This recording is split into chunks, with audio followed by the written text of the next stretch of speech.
19. век е време на промени. Време изродено од криза на идентитети и револуции, кои ќе ги разбудат духовите на минатите времиња и ќе потсетат дека храбрите умираат за својата слобода, а слободата е идеал само на малите народи. 19. век е време во кое ќе се изроди една подземна власт во срцето на Балканот, која што ќе ги разбранува чувствата на милиони луѓе во потрага по највозвишеното – слободата. Додека старата Европа закрепнуваше од Наполеоновиот хероизам, на Балканот се навестуваше мирисот на барут. Во вителот на револуцијата се раѓаа нови држави на територијата на гнилата империја, кои идеалот слобода ќе го заменат со пропаганда. Европските метрополи повторно наздравуваа со францускиот шампањ, а болниот од Босфорот се распаѓаше на делови. Единствената жива клетка на империјата се наоѓаше во центарот на Балканот, во Македонија. Оваа земја набрзо ќе стане земја на митови и на ламји, на легенди и на херои, на војни и на интриги. Во мигот, пред да дојде судниот ден и за овој дел од империјата, на сцената ќе се појават малкумина сонувачи кои ќе ги ископаат робовите на една подземна република во потрага по долго посакуваната слобода. Оваа група македонски интелектуалци ќе ги направи првите стапки на патот кон автономијата и државноста на Македонија, во ера на стравотни војни кои едните ги прави богови, а другите луѓе, едните ги поробува, а другите ги ослободува. Во историската меморија на малите народи запишано е само малите луѓе се борат за престиж, големите го имаат. Ослободителната борба на македонскиот народ во 19. век се развивала низ повеќе историски етапи. Таа го создала македонското прашање. Тоа почнало прво како јазично и црковно прашање во европска Турција, се манифестирало како културно-национално, прераснало во револуционерно-ослободително и завршило како политичко. Јавната внатрешна промоција била направена од учебникарите со учебници на македонско наречје и од унијатското движење како масовна манифестација со учество и на надворешниот фактор, а по феноменот за основањето на бугарската екзархија од 1870 година, тоа станало и меѓународно. Бугарската екзархија беше формирана со султански акт во 1870 година. Тогаш македонците всушност беа измамени од руската политика и од бугарските правенци. Наместо да се обнови Охридската архиепископија, како што настојуваа македонците целиот тек на првата половина на 19. век, сега, благодарејќи на руската интервенција, беше формирана бугарска црква, така наречена бугарска екзархија, во која беа вклучени сите православни словени во тогашната европска Турција. Бидејќи во османлискиот држава не постоеше народ и нација, не се признаваше во рамките на политичкиот и државен систем и законодавството, туку религијата, односно верската припадност, а како што знаеме дека привилегирана верска институција беше Цариградската патриаршија од доаѓањето на воспоставена османлиската власт на Балканот, а со промените што стана од 70 година со признавањето на бугарската екзархија, тогаш македонскиот народ беше ставен во позиција да мора да се определува за едната и другата религија, а со тоа за да се стекне оние со елементарни права на културна и просветна автономност во рамките на османлиска држава, а тоа да има своји цркви, да има своји училишта. Дури по руско-турската војна на Берлинскиот конгрес во 1878 година, македонското прашање официјално излегло и на меѓународната сцена. По формирањето на бугарската екзархија, македонците увидуваат дека ние сме два одделни етнички субјекта и затоа настанува таа битка за македонска нација и македонски јазик. И она што знаеме, црковно-училишните општини што се формира, меѓутоа тие мора да се формираат во рамките на Цариградската патриаршија или Бугарска екзархија, што се создаде една навистина крајно неповолна состојба за понатамошниот позабразен развој на културно-националниот процес на осамостојање и формирањето на македонската нација. Тогаш настана една ситуација кога семејствата почнаа да се делат на разни етнички определби како посебни нации. Соочувањето беше перманентно, затоа што тие, како легални институции, имаа своји структури, со органи и тела на територијата на Македонија.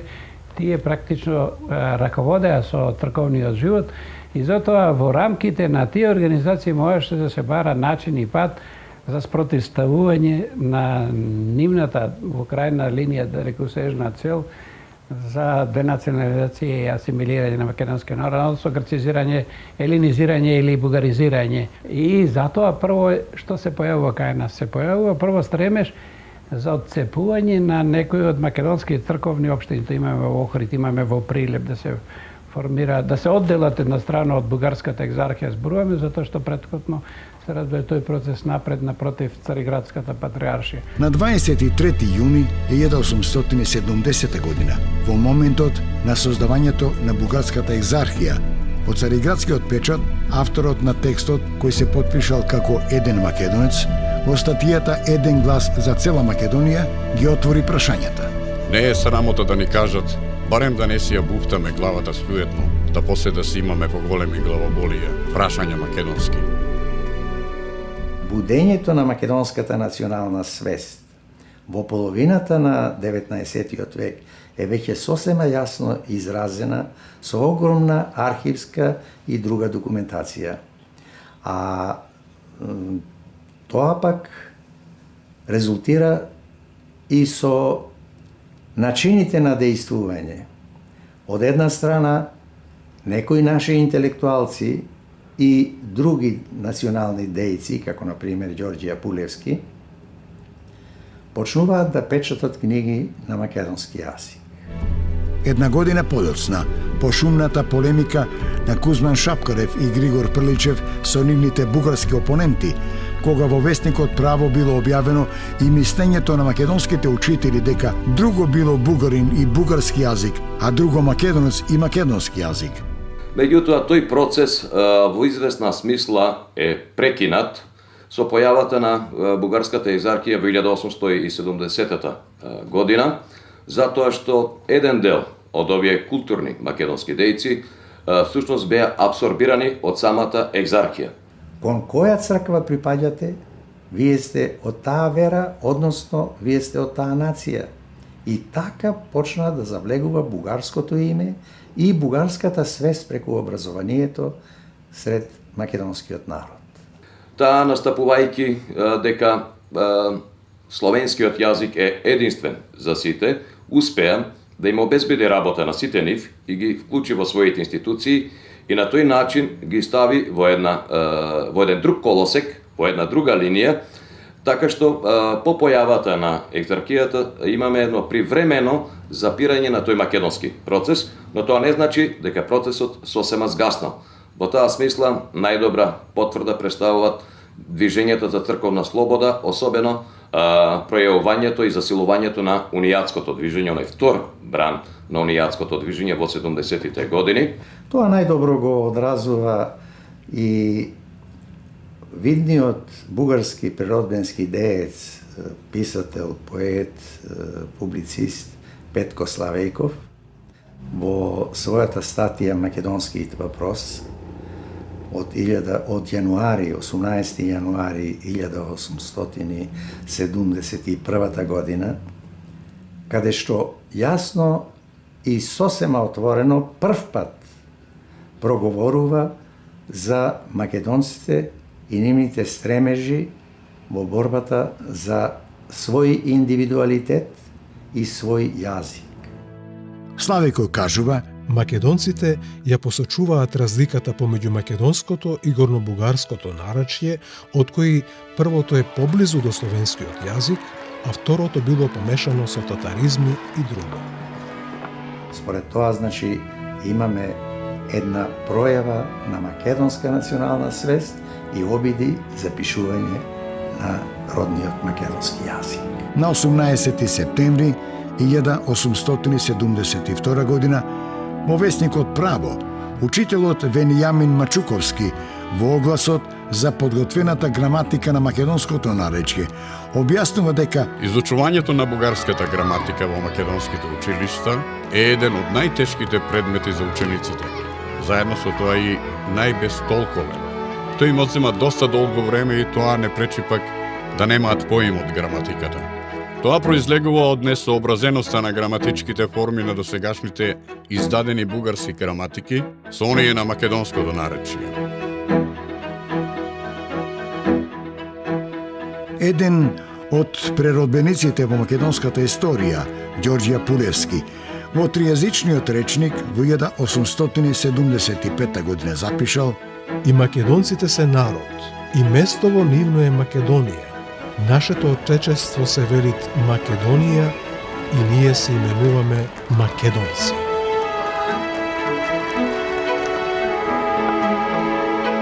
Таа клима што се создаде, создавање на граѓанство, македонско граѓанство и македонска интелигенција веќе беа, така речем, водечкиот слој на македонското општество, кое што го подготви теренот за организирано македонско национално ослободително движење и тоа од некаде 70-тите години, кој што во континуитет со некои падови и издигнувања трае, се развива и трае до времето за ова за кое што зборуваме, до создавањето на македонската револуционерна организација.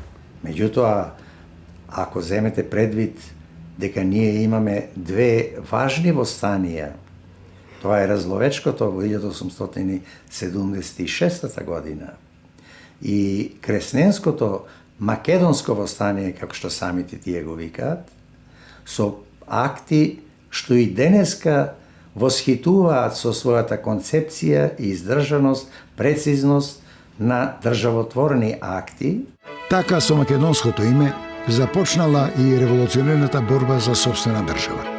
Затоа во 1876 година Димитрije Беровски на знамето на Разловечкото востание напишал Македонија и го повикал народот со написот "Елате да ве ослободам". Неговите ракописи сведочат дека тој се бори за одделна македонска држава и за одделен македонски народ. Според тоа ги одредува и границите на Македонија и односите со соседите, што е многу битно.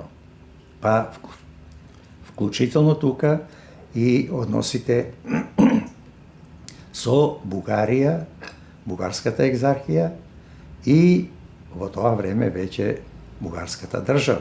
Познато е дека знамето на Разловечкото востание со какви символи се појавува, тоа е израз на стремежот дека борбата се покренува и се води за создавање македонска држава. Друго е прашање што востанието поради многу причини не можело понатаму да се развие, останало, да речеме, регионално востание на еден помал простор.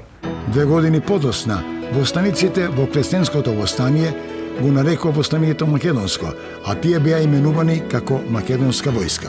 Па така, тие македонски погледи можеме да ги сретнеме и во времето на македонското востание од 1878-79, инаку најчесто во историјата спомнувано како Кресненско востание, во случајот станува збор за македонско востание, бидејќи така го нарекле дури и самите востаници во сите акти, тоа е запишено како таква, па дури е избран и штаб на востаниците македонски, а и во најголем дел од документацијата која што постои од тој период, тие зборуваат, нели, како македонци. Каде што веќе имаме и ослободена територија, каде што има македонска војска, со главен штаб на македонската војска на Беровски, начело со Беровски. Во тој поглед, најинтересно е само ако спомнеме едно писмо испратено од Адам Калмиков, кој што инаку е козак, русин по потекло, но учествува во востанието, испратено до клонот на Комитетот Единство Богор на Џумаја, во кое што меѓу другото јасно им забележува дека во иднина ќе ги враќаат назад сите нивни писма доколку не го користат зборот Македон. Значи, многу изрична закана, тоа јасно кажува кои се тенденциите на овој комитет. Во уставот на Македонскиот востанички комитет јасно се определува дека нивната цел не е никаква тајна. Таа е ослободувањето на Македонија, зашто во востанието учествуваат луѓе од самата Македонија, кои се чувствувале македонци. Меѓутоа и ова востание заврши неуспешно, а од друга страна, дури и да имале поголема моќ востаниците, меѓународната политичка констелација во тој момент не допуштала никаква промена на состојбите во Македонија.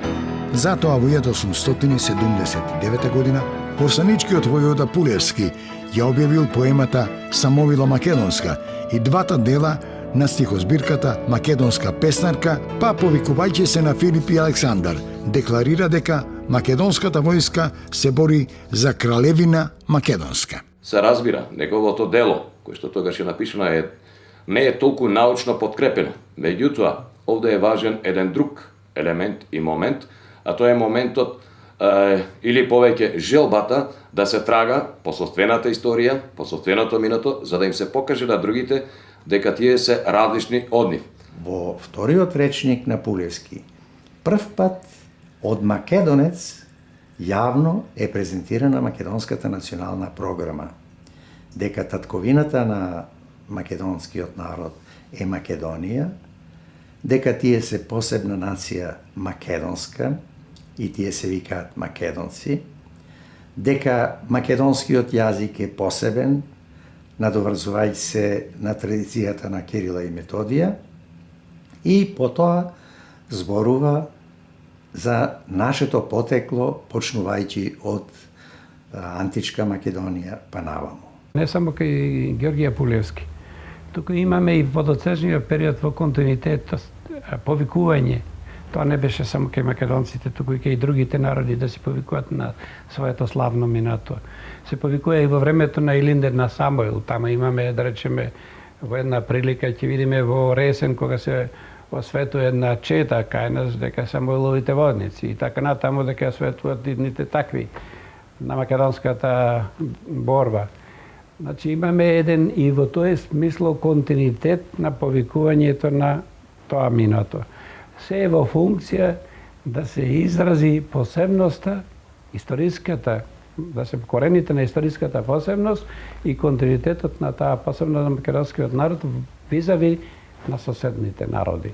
Оружената борба за слобода од 1880 година ја продолжила Македонската лига, па било свикано Народно собрание на Македонија, кое избрало привремена влада која што подготвила устав за идното државно уредување на Македонија.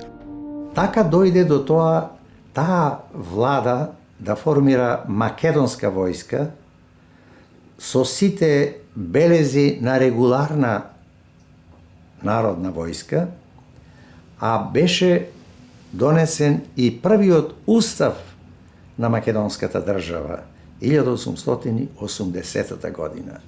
Устав правен по европските норми, кои и денеска можеме само да се воспитуваме кога ги читаме сознанијата што ги имале нашите интелектуалци во тоа време. Конкретно на 19 век веќе имаме голем број македонци кои се школуваат надвор во Европа. Доаѓа до контакт со револуционерите движење. И сето тоа веќе ја подигнува свеста и чувството за потреба дека тие се повикани да направат нешто, односно да го подготват терен, да ја поведат, да создадат една организација која ќе го организира македонскиот народ за самостојна оружена борба. Во Софија во 1885 година почнал да излегува од печат весникот Македонски глас, што ги охрабило македонците на организирана борба за слобода. Тогаш бил формиран и тајниот Македонски комитет во Софија, кој што во следната година се поврзал и со Белград и во 1887 година направи лобит во Цариград да се издава весник на македонски јазик насловен Македонски лист. Истовремено, леринчанецот Спиро Гулапчев ја објавил книгата Еден оглед по етнографијата на Македонија и повикал не само на кодификација на македонски литературен јазик со посебен правопис, туку предложил Македонија да составува одделно политичко цело на Балканскиот полуостров. Ако нема федерација, нема да има слободна Македонија. Во 1887 година, рускиот славист Петар Драганов го донел во Петроград обемниот зборник со изворни материјали, именуван како Проучувањето на Македонија по етнографски, диалектолошки, историски и археолошки однос и го започнал објавувањето на студиите поврзани со македонската посебност.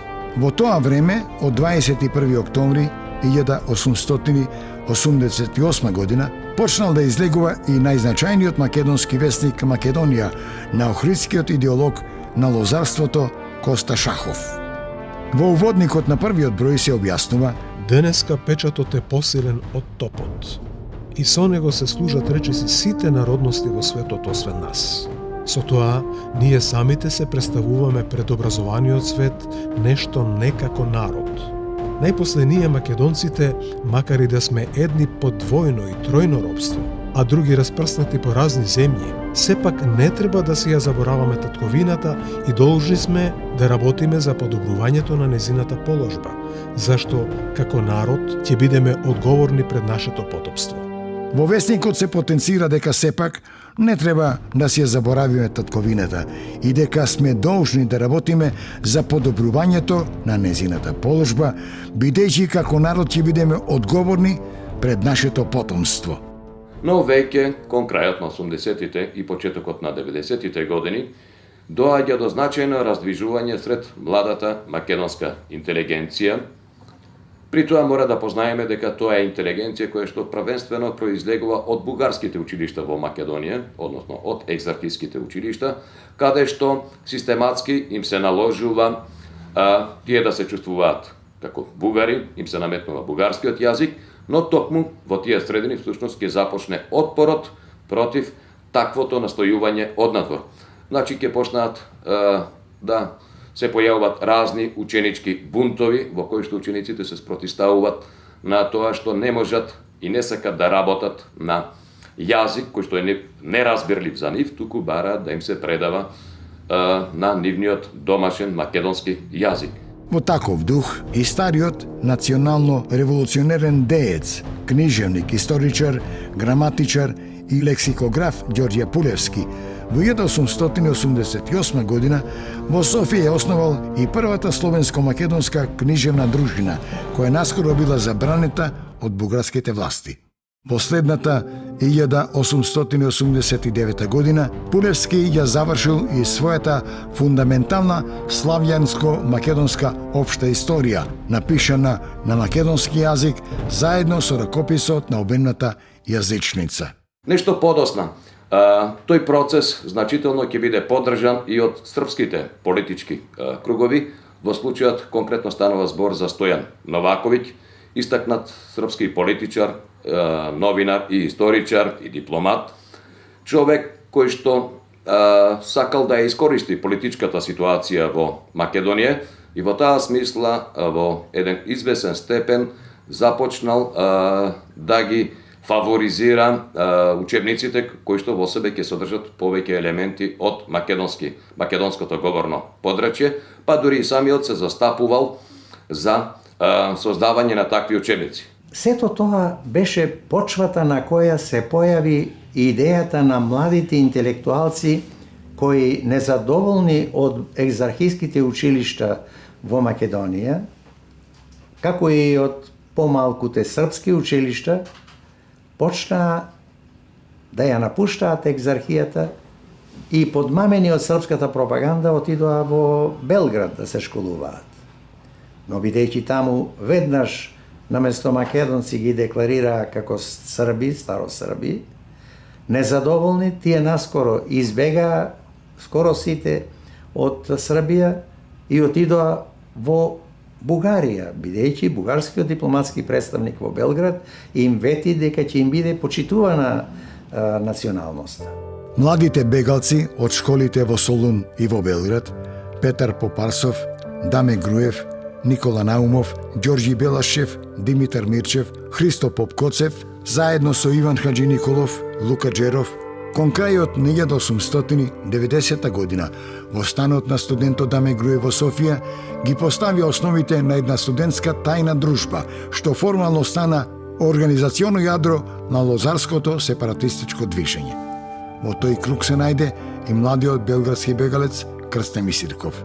Тие беа веднаш декларирани и запишани како бугари и им беше наложен бугарскиот јазик во рамките на бугарската црква.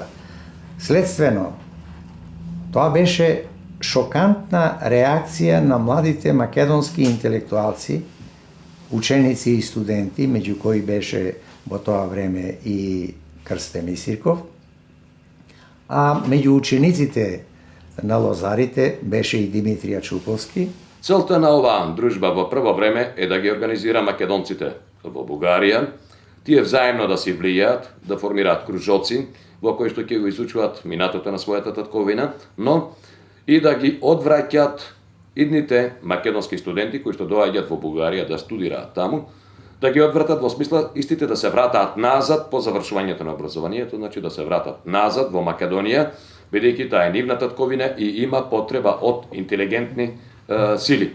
И прв пат беше дефинирана првата македонска национална програма во која се постави дека Македонија е посебна територија со свое име, историја и култура, дека македонци се посебен народ како нација, дека македонскиот јазик е посебен во словенскиот свет, дека македонската црква е Охридската архиепископија што треба да се обнови како нејзина национална црква и бараат една автономија во рамките на Турција или Балканска федерација во која Македонија ќе биде посебна државотворна единица.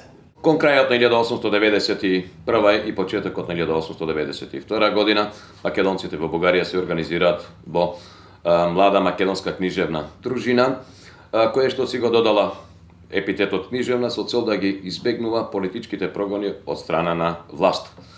Дружината почнала да издави и свое списание, кое што го носи символичното име Лоза, што всушност значи дека да си ги побарат назад корените.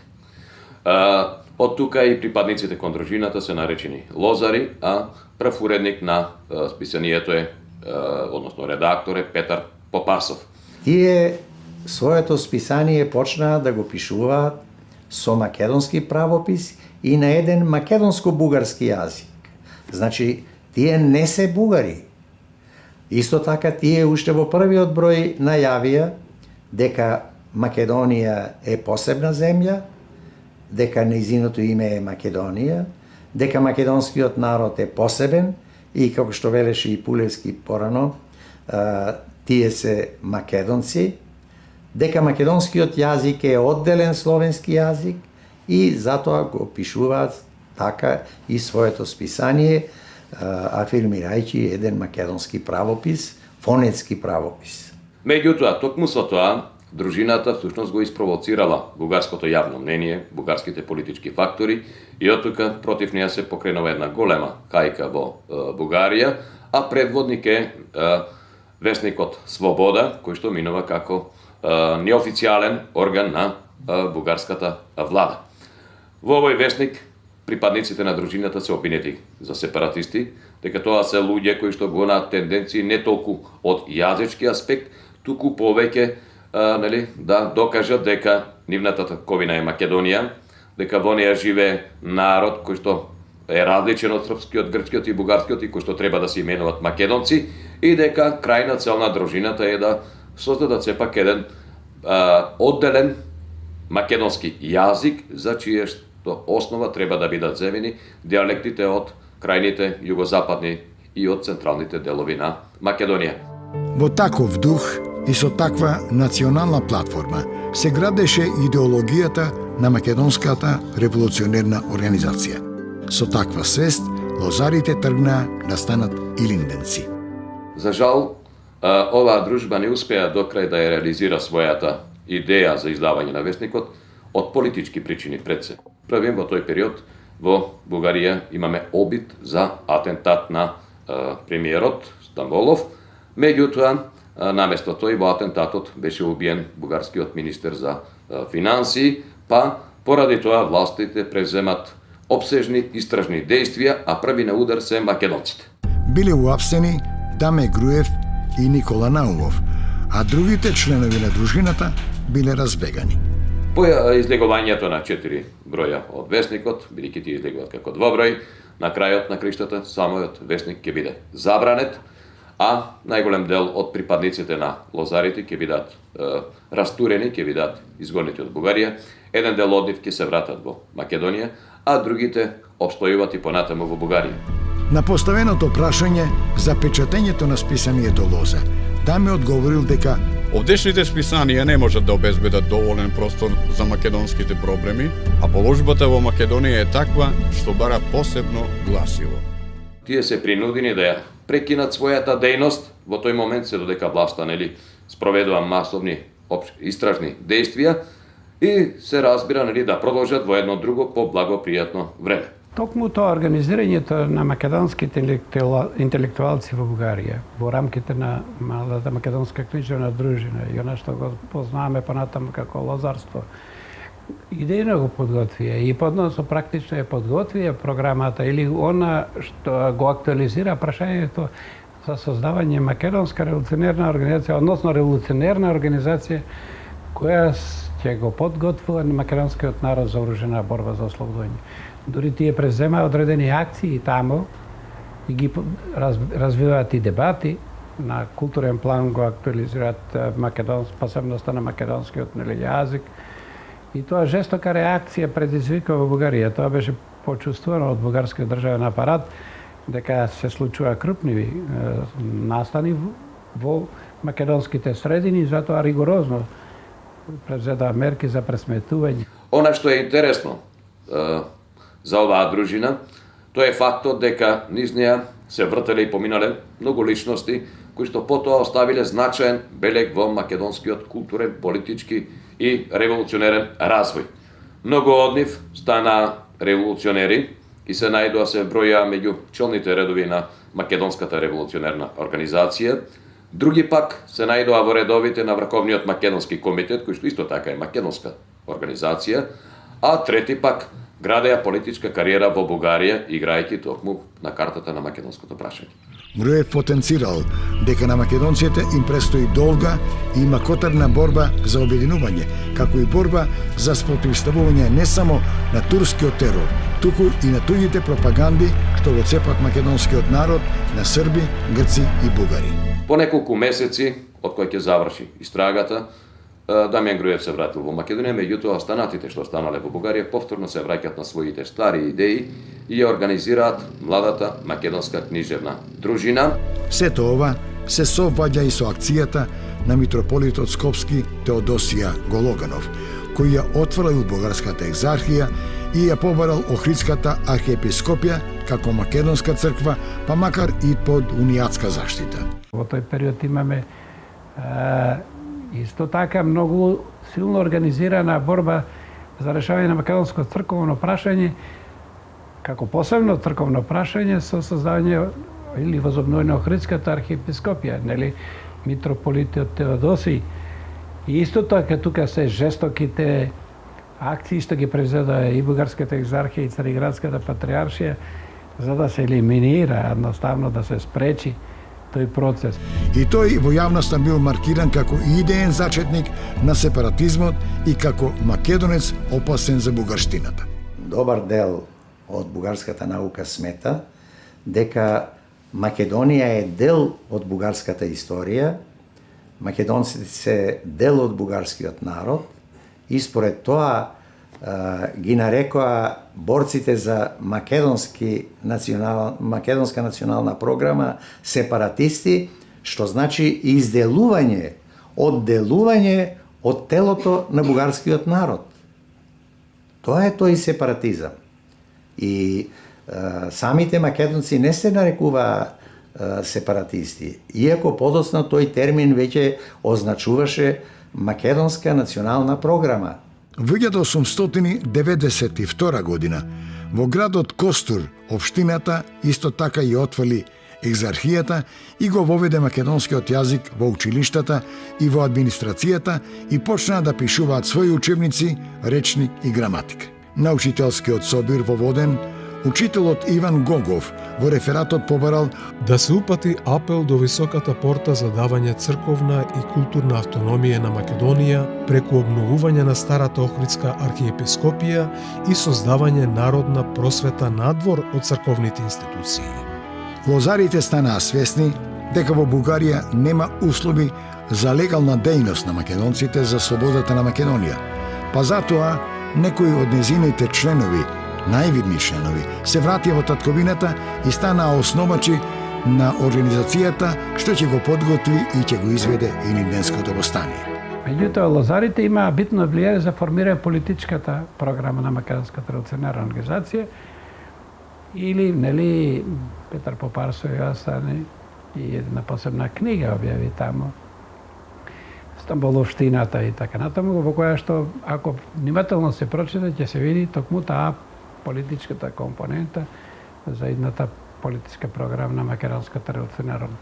Ете, значи, едноставно, созреа условите за прејаснување на културно, национално и политичкото движење на повисок степен на организирање преку едно масовно создавање револуционарна организација која ќе прерасне во масовно народно револуционарно движење.